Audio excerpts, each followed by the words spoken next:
जिन लोगों ने बीजेपी छोड़ी और खासकर बीजेपी में पिछड़ों की उपेक्षा का आरोप लगाकर पार्टी से निकले और अखिलेश यादव की तरफ बढ़े, उसमें सबसे बड़ा नाम स्वामी प्रसाद मौर्य का था। ये खुद गए, इनके साथ कई मंत्री गए और कई विधायकों ने भी पार्टी छोड़ी। लेकिन स्वामी प्रसाद मौर्य फाजिल नगर से चुनाव हार गए। इस वक्त हमारे साथ बातचीत करने के लिए मौजूद हैं। सर, कहां गलती हो गई आपसे, चूक कहां हो गई, आपको क्या लगता है? देखिए, चुनाव परिणाम स्वाभाविक रूप से हमारे विपरीत आए हैं। समाजवादी पार्टी के अगेंस्ट गया है, लेकिन जो भी परिणाम आए, पहली बात तो हम उसका आदर करते हैं, सम्मान करते हैं। हारने के बाद भी बहुत से मतदाताओं ने हमारे पक्ष में मतदान किया है, हम उनको धन्यवाद भी ज्ञापित करते हैं। हार और जीत लोकतंत्र के दो पहलू।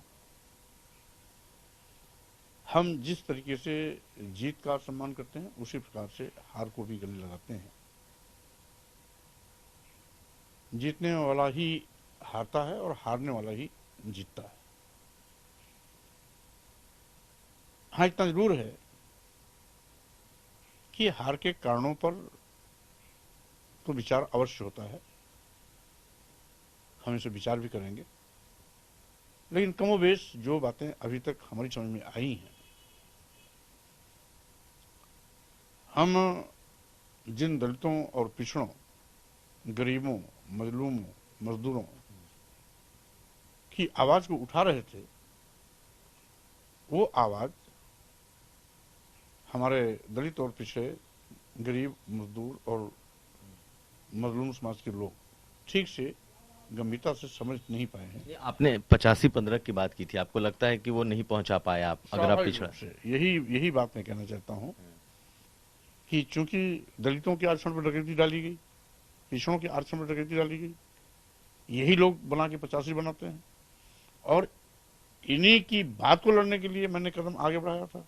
नहीं, लेकिन आपको ये नहीं लगता है स्वामी प्रसाद जी कि जिस पिछड़ों की आप बात करते हैं, प्रधानमंत्री तो सबसे बड़े पिछड़े चेहरे हैं, तो आपकी बातों पर लोगों ने भरोसा नहीं किया, उनको प्रधानमंत्री की बातों पर ज्यादा भरोसा रहा? आप ये मानते हैं कि पिछड़े वर्ग के चेहरे के नाते हम लोग वहां गए थे, लेकिन चेहरा भले पिछड़े का हो, लेकिन उनके नेतृत्व में पिछड़े सुरक्षित नहीं। अगर सुरक्षित होते तो दलितों और पिछड़ों के आरक्षण पर डकैती डाल करके उनके आरक्षित पदों के सापेक्ष सामान्य वर्ग के लोगों की भर्ती नहीं होती। तो कहने के लिए वो पिछड़े हैं, और वो मुख्यमंत्री रहते पिछड़े वर्ग में शामिल हुए हैं, पैदाइशी पिछड़े वर्ग के नहीं है। तो आपको 2011 में वो पिछड़ी जात में शामिल हुए हैं, और पिछड़ी जात में शामिल होने की अपनी कोई उनकी रणनीति रही होगी, लेकिन उसके पहले वो अगड़े रहे हैं, तो सोच उनकी भी अगड़ी ही है। अब ये बात दीगर है कि मोदी जी, अगर एक पक्ष मान लिया जाए, बहुत भले भी हैं, तो उनके सबॉर्डिनेट ठीक उनकी इच्छा के विपरीत काम करने वाले हैं। अगर सही मायने में मोदी जी पिछड़े होते, तो पिछड़ों के, दलितों के आरक्षण पर जो एक संवैधानिक अधिकार के रूप में उनको मिला है, उस पर डकैती नहीं डाली जाती, और उनके आरक्षित पदों पर सामान्य वर्ग के लोगों की भर्ती नहीं होती। ये मुद्दे आपके लिए आज भी हैं। आप ये बताइए कि अब तो आपकी पार्टी चुनाव हार चुकी है, तो और दूसरी तरफ बीजेपी की तरफ से अभी भी ये कहा जा रहा है कि भाई जो लोग छोड़ करके गए हैं उनका स्वागत है। आपको लगता है कि आपकी तरफ ये इशारा है वापसी के लिए? आपको देखिए, मैं चुनाव भले हारा हूं, लेकिन हार का ना मुझे कोई गम है और ना कोई मैं प्रायश्चित कर रहा हूं। हार को मैं ससम्मान स्वीकार कर रहा हूं। मैं चुनाव हारा हूं, हिम्मत और हौसला नहीं हारा हूं। जिन मुद्दों पर मैंने भाजपा पर प्रहार किया था, उन्हीं मुद्दों के साथ हम फिर आगे बढ़ेंगे। और समाजवादी पार्टी के साथ आप भी बने रहेंगे? स्वाभाविक रूप से। जब समाजवादी पार्टी में शामिल हुए, केवल चुनाव लड़ने के लिए शामिल नहीं हुए हैं, हम आज नहीं तो कल उत्तर प्रदेश में सबसे बड़ी ताकत बनकर के उभरेंगे। अच्छा, आपकी बेटी संघमित्रा, उनके बारे में भी बड़ी चर्चा है। क्या वो भाजपा में ही रहेंगी या अब आपको मजबूत करेंगी जैसा वो चुनाव के दौरान मजबूत करती थी? मैंने पहले भी कहा था, ये बातें चुनाव के पहले भी बहुत से हमारे मीडिया के साथियों ने पूछा था और ये सवाल आगे भी आते रहेंगे, लेकिन जवाब एक ही है। मैं किसी भी विधायक, सांसद या नेता को दबाव डाल करके राजनीति में लाने का प्रदर्शन नहीं। स्वतः जो भी इस कारवां में शामिल होगा उसका स्वागत है, और जो साथ नहीं आता है उस पर मेरा कोई दबाव भी नहीं है, ये उसका अपना विवेक है। तो 2024 अब आप लोग की तैयारी करेंगे और समाजवादी पार्टी के साथ, या आपको कोई पॉलिटिकल रीअलाइनमेंट दिखता है कि बड़े दूसरे दलों को अब और जोड़ने की जरूरत है? अब अकेले समाजवादी पार्टी जितना कंसोलिडेशन कर सकती थी वो उसने कर लिया है और अब नए पॉलिटिकल रीअलाइनमेंट की जरूरत है, बसपा को साथ लाने की जरूरत है, आपको लगता है? नहीं, देखिए, बसपा का खेल तो खत्म हो चुका है और बसपा की नेता सुश्री बहन मायावती जी स्वयं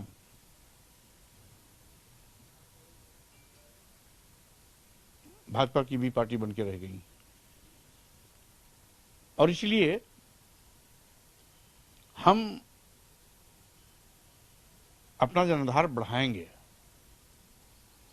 किसको जोड़ना है, किसको और शामिल लेना है, कहां और जाना है, कहां अपने विचारों को और फैलाने की आवश्यकता है। लेकिन सर, इसमें पॉलिटिकल पार्टियां ही तो जुड़ेंगी। अब और किसी पॉलिटिकल पार्टी को आप साथ लेंगे? क्या आपको लगता है कि अब कांग्रेस को जो दूसरी और पार्टियां हैं उनको लेने की जरूरत पड़ेगी 2024? नहीं, हम अपनी बात को जिन लोगों के लिए मैं लड़ाई लड़ रहा था, जिनको नहीं पहुंचा पाया था, उनको वहां बात पहुंचा करके उनको अपने साथ खड़ा करेंगे। क्योंकि देखिए, पार्टियां नहीं जुड़ती, समाज जुड़ता है। ऐसे समाज जिनके साथ हक तलफी हो रही है, जिनकी उपेक्षा हो रही है, राजनीति में हिस्सेदारी नहीं मिल रही है और साथ ही साथ हाशिए पर रखे जाते हैं, हम उनको कन्विंस करेंगे, उनको समझाएंगे। एक चीज और बताइए सर कि अखिलेश यादव के साथ आपने जोड़ने की कोशिश की कि अन्य पिछड़े वर्ग, गैर यादव, ओबीसी जुड़े। अगर रिजल्ट देखें तो शायद वैसा होता नहीं दिखा। आपको लगता है कि अखिलेश यादव, गैर यादव, ओबीसी जो है उसके भी सर्वमान्य नेता हैं या अभी नहीं है, नहीं बन पाए? कुल मिलाकर के भाई, वो अखिलेश यादव जी उत्तर प्रदेश के मुख्यमंत्री रह चुके हैं, आज भी वो राष्ट्रीय अध्यक्ष हैं, उनकी एक अपनी पहचान है, हैसियत है, जनाधार है, और बहुत कुछ अदर बैकवर्ड जुड़ा है, इसीलिए 2.5 गुना सीटें बढ़ी भी हैं। हम सरकार बनाने से चूक गए हैं, इसलिए हम अपने जनाधार को बढ़ा करके जब भी कभी अवसर आता है चुनाव का, तो उसमें एक पावर सेंटर बनकर के समाजवादी पार्टी एक बड़ी ताकत के रूप में उभरेगी और स्वाभाविक रूप से हम अपने पक्ष में परिणाम करने में कारगर साबित होंगे। आखिरी सवाल यही है कि अब आप अपने लिए कौन सी स्थिति देखते हैं, कौन सा जगह देखते हैं? चुनाव भी आप हार चुके हैं, ऐसी स्थिति में आपके लिए कौन सी जगह है आने वाले वक्त? देखिए, सत्ता में 2 ही पक्ष होता है, एक पक्ष होता है, एक विपक्ष होता है। हम विपक्षी भूमिका में रहेंगे। नहीं, स्वामी प्रसाद मौर्य की भूमिका क्या? स्वामी प्रसाद मौर्य भी एक संघर्ष के से निकले हुए नेता हैं, संघर्ष के रास्ते पर फिर आगे बढ़ेंगे और संघर्ष के माध्यम से हम जनता के बीच में जाएंगे, उनके सम्मान स्वाभिमान की बात को। बीजेपी में नहीं जाएंगे आप कभी? स्वाभाविक रूप से वो हमारी मानसिकता की पार्टी कभी थी भी नहीं। वो इत्तेफाक है कि मोदी जी के चेहरे से कहीं न कहीं प्रभावित होकर के मैं गया था, लेकिन देखा कि चेहरा भले बदल गया हो, लेकिन इनके विचार, इनके कार्य की शैली, इनकी सोच नहीं बदला है। इसलिए वहां तो मैं जाने का कोई प्रश्न भी नहीं उठता, सपने में भी नहीं मैं सोच सकता। बहुत धन्यवाद। तो हमारे साथ थे स्वामी प्रसाद मौर्य, बड़े पिछड़े नेता हैं, हालांकि इस बार चुनाव हार गए हैं, लेकिन खुद कह रहे हैं हौसला नहीं हारा है और अभी आगे के चुनाव में अपना दम दिखाएंगे। नदीम आलम के साथ कुमार अभिषेक, लखनऊ।